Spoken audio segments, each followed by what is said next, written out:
Hello दोस्तों, आप सभी का हमारे चैनल सक्सेस विद वीएससी में बहुत बहुत स्वागत है। सक्सेस सीरीज़ का एक और पार्ट लेकर मैं आपके बीच आ चुका हूं।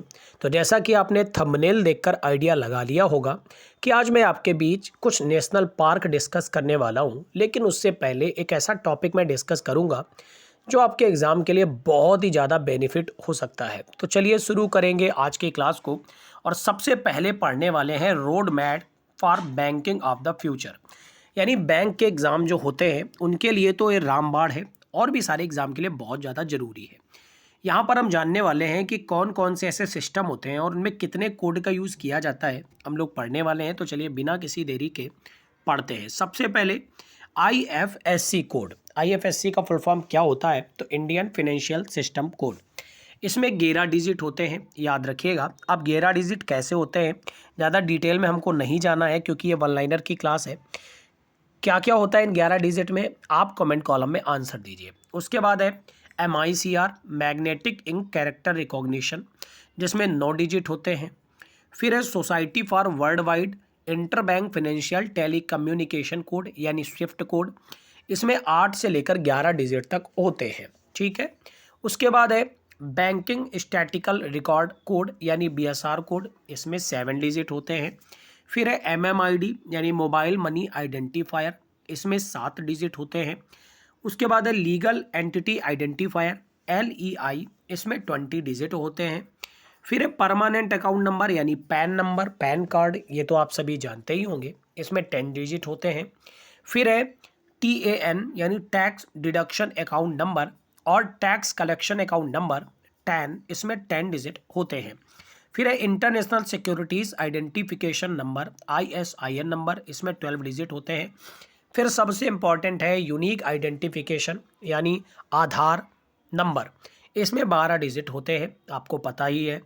फिर है यूनिवर्सल अकाउंट नंबर, यानी UAN। इसमें 12 डिजिट होते हैं।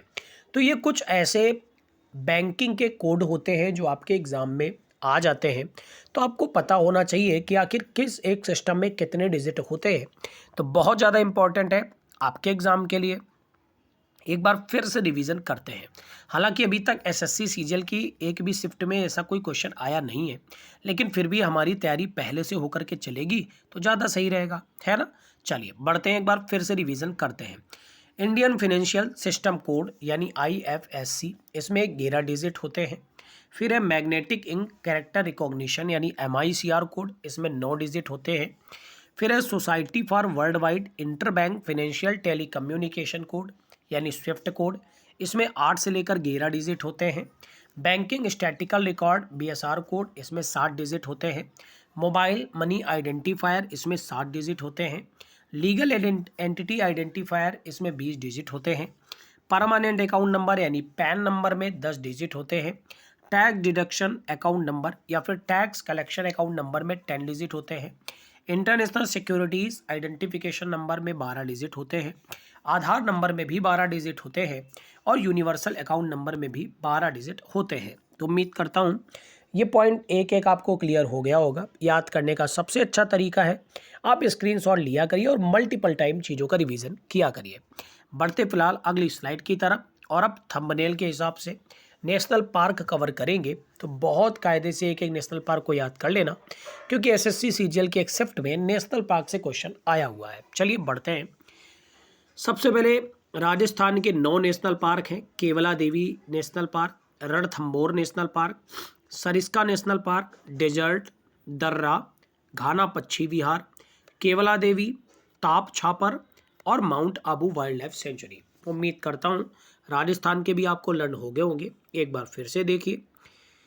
पहला है केवला देवी, फिर है रणथंबोर, सरिस्का, डेजर्ट, दर्रा, घाना पक्षी विहार, केवला देवी, ताल छापर, और Mount Abu wildlife century. तो उम्मीद करता हूँ याद हो गए होंगे आपको एक एक पॉइंट। आगे बढ़ते हैं नेक्स्ट स्लाइड की तरफ और देखते हैं मध्य प्रदेश के। तो मध्य प्रदेश के कान्हा नेशनल पार्क, फिर है Pench national park, Panna national park, Satpura national park, Van Vihar national park, Rudrasagar Jheel national park, Bandhavgarh national park, Sanjay national park, Madhav राष्ट्रीय पार्क, कुनो नेशनल पार्क, और Mandla plant fossils national park. उम्मीद करता हूँ एमपी के भी आपने लर्न कर लिए होंगे। सबसे ज़्यादा इंपॉर्टेंट एमपी के ही रहते हैं क्योंकि इससे क्वेश्चन बहुत ज़्यादा एग्जाम में आते भी हैं। ठीक है, एक बार फिर देखिए, Kanha national park, Pench national park, Panna national park, Satpura national park, Van Vihar park, Rudrasagar Jheel राष्ट्रीय park, Bandhavgarh national park, Sanjay national park, Madhav national park, Kuno national park और Mandla plant fossils national park. बढ़ते हैं अरुणाचल प्रदेश में। अरुणाचल प्रदेश में दो पढ़ते हैं, एक तो है नामदफा नेशनल पार्क और एक मैंने छोड़ दिया है। अब आप बताइए कमेंट कॉलम में और कौन सा पड़ता है अरुणाचल प्रदेश में नेशनल पार्क, कमेंट कॉलम में बताइए। चलिए मैं ही बता देता हूँ, यह है मौलिंग नेशनल पार्क। कौन सा है?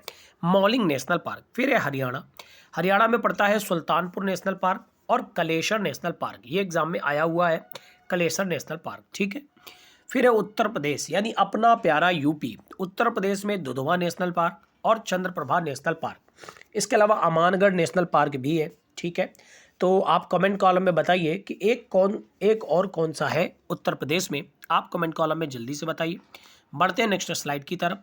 तो झारखंड की बात करेंगे। झारखंड में है Betla national park, Hazaribagh national park और धीमा नेशनल पार्क। ठीक है, उसके बाद मणिपुर की बात करें तो सबसे इम्पोर्टेंट है मणिपुर का यह national park, Keibul Lamjao national park. अच्छा, क्यों इतना ज़्यादा फेमस है? आप कुछ तो कमेंट कॉलम में आंसर दीजिए, है ना। तो चलिए बताइए, कीबुल लामजाओ नेशनल पार्क ये किस एक चीज़ के लिए बहुत ज़्यादा फेमस है? दूसरा है सिरोही नेशनल पार्क। तो कीबुल लामजाओ और सिरोही नेशनल पार्क। फिर है सिक्किम, जहाँ पर पड़ता है कंचनजंगा नेशनल पार्क। उसके बाद त्रिपुरा, जहाँ पर पड़ता है क्लाउडेड नेशनल पार्क। उसके बाद है तमिलनाडु, जहाँ पर है gulf of Mannar national park, Indira Gandhi national park जिसको हम अन्नामलाई के नाम से जानते हैं। फिर है Palani hills national park, Mukurthi national park, Guindy national park. एक बार फिर से एक एक पॉइंट को हम लोग देखेंगे, झारखंड से लेकर के सारे पॉइंट को। तो Betla national park, Hazaribagh national park, धीमा नेशनल पार्क। फिर है मणिपुर, जहाँ पर है Keibul Lamjao national park, Sirohi national park.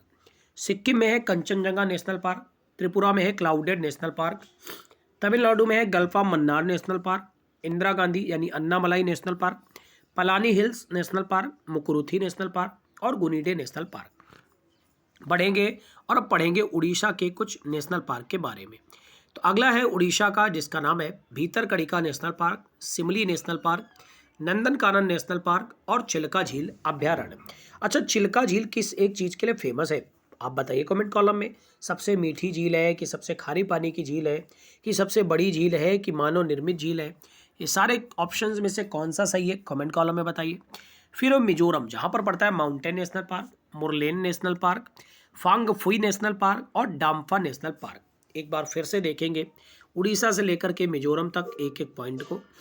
Orissa में पड़ता है Bhitarkanika national park, Simli national park, Nandankanan national park और चिल्का झील नेशनल पार्क। फिर है मिजोरम में mountain national park, Murlen national park, Phawngpui national park और डाम्फा अभ्यारण्य। ठीक है, बढ़ेंगे नेक्स्ट स्लाइड की तरफ। और नेक्स्ट स्लाइड में जम्मू कश्मीर है, जहाँ पर पड़ता है Dachigam national park, Salim Ali national park, Kishtwar national park, जैवमंडल रिजर्व जो कि श्रीनगर में पड़ता है, हेमनिस नेशनल पार्क जो कि भारत का सबसे बड़ा नेशनल पार्क भी है, आप जानते हैं सबसे बड़े क्षेत्र में फैला हुआ है।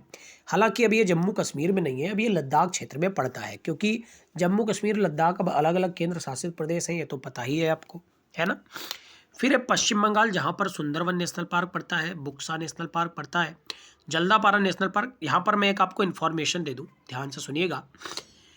कई सारे एग्जाम में ये क्वेश्चन बहुत ज़्यादा आता है, बक्सा किस एक जगह पर पड़ता है, किस एक राज्य में पड़ता है? तो याद रखिएगा पश्चिम बंगाल में पड़ता है, क्योंकि यहाँ पर बहुत सारी कन्फ्यूज़न रहती है, क्योंकि एक बक्सा बिहार में भी पड़ता है। असल में वो बक्सा नहीं, वो बक्सर है। ठीक है, वो क्या है? बक्सर है। ये क्या है? ये बुक्सा है, बुक्सा या फिर बक्सा, इसको लिख के एग्जाम में आता है, तो कन्फ्यूज़न में मत जाइएगा। ठीक है, एक बार फिर देखिए पश्चिम बंगाल, तो Dachigam national park, Salim Ali national park, Kishtwar national park, Hemis national park और जयमंडल रिजर्व। फिर है पश्चिम बंगाल, जहाँ पर सुंदरवन नेशनल पार्क, बुक्सा राष्ट्रीय park, Jaldapara national park, Gorumara national park, Singalila national park और न्योरा वैली नेशनल पार्क। फिर पढ़ेंगे असम के बारे में, तो असम में पड़ता है मानस और one of the most important Kaziranga, बहुत एग्जाम में आता है, नामेरी, राजीव गांधी औरंग पार्क और डिब्रू साइखोवा जो कि हमारे देश का सबसे नया नेशनल पार्क भी है। फिर आंध्र प्रदेश, जहाँ पर पड़ता है कसरू ब्रह्मानंद रेड्डी नेशनल पार्क, इंदिरा गांधी प्राणी विज्ञान पार्क और मरूग नेशनल पार्क। ठीक है, एक बार फिर से रिवीजन करेंगे पश्चिम बंगाल से लेकर के नीचे तक। मैं एक एक वीडियो में बहुत बहुत बार रिवीजन कराता हूँ। अगर फिर भी कोई याद नहीं कर पाता है तो इसका मतलब आप पढ़ाई में मन नहीं लगा रहे हैं। ठीक है, एक बार फिर से देखिए। पश्चिम बंगाल में Sundarban national park, Buxa national park, Jaldapara national park, Gorumara national park, Singalila और न्यूरा वैली। असम में पड़ता है Manas national park, Kaziranga national park, Nameri national park, Rajiv Gandhi Orang park, Dibru Saikhowa national park. Andhra Pradesh में कसरू ब्रह्मानंद रेड्डी, इंदिरा गांधी प्राणी विज्ञान पार्क और मरूग नेशनल पार्क। उम्मीद करता हूँ ये 11 से 12 मिनट की वीडियो आपको बहुत ज़्यादा हेल्पफुल साबित हो सकती है। तो ज़्यादा से ज़्यादा दोस्तों को जोड़ा करिए, जिससे ज़्यादा से ज़्यादा लोग लाइव क्लास में आकर के क्लास के मज़े लिया करें। लाइव आएंगे तो आपके ऊपर ही बर्डन कम पड़ेगा, आपको ये नहीं होगा कि क्लास भी बाद में देखनी है। तो लाइव आने का प्रयास ज़्यादा से ज़्यादा किया करिए और ज़्यादा से ज़्यादा लोगों को बुलाया भी करिए कि सभी लोग लाइव जुड़ जाएं। उम्मीद करता हूँ वीडियो आपको पसंद आया होगा। थोड़ी सी जानकारी भी दे दूँ आपको, इसी चैनल के माध्यम से रोज़ सुबह 6 बजे डेली करंट अफेयर की क्लास और शाम को 5:30 पर यानी इसी समय पर 5000 प्लस जीके क्वेश्चंस की सीरीज चल रही है, जिसके आज हमने 30 वीडियो कंप्लीट कर लिए हैं। इसके अलावा रात में 8 बजे जीएस की विस्तृत क्लास की जाती है अल्टरनेट डेज में, तो उसको भी आप देख सकते हैं। तो अगर वीडियो पसंद आया है तो दोस्तों के साथ ज़्यादा से ज़्यादा शेयर करिए, लाइक बटन पर प्रेस करना ना भूलिए और हाँ, सब्सक्राइब करना तो कतई ना भूलिए। ठीक है, thank you everyone, God bless you all.